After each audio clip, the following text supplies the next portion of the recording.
Video seorang pengendara mobil jenis Xelia yang memaki polisi di Palembang viral di media sosial. Kini sang pelaku pun tengah diburu polisi karena tindakan tersebut. Dari penelusuran diketahui kejadian itu terjadi di Jalan Tengkuruk, Permai, Ilir Timur 2, Palembang.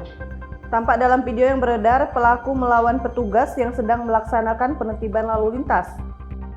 Kompol Rendy Surya Aditama dalam keterangannya mengatakan, saat kejadian petugas sedang melakukan giat penertiban kendaraan di sekitar lokasi kejadian. Petugas saat itu hendak memeriksa kelengkapan surat kendaraan pengendara.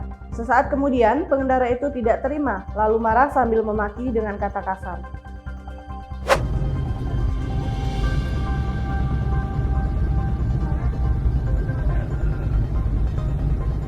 Marau.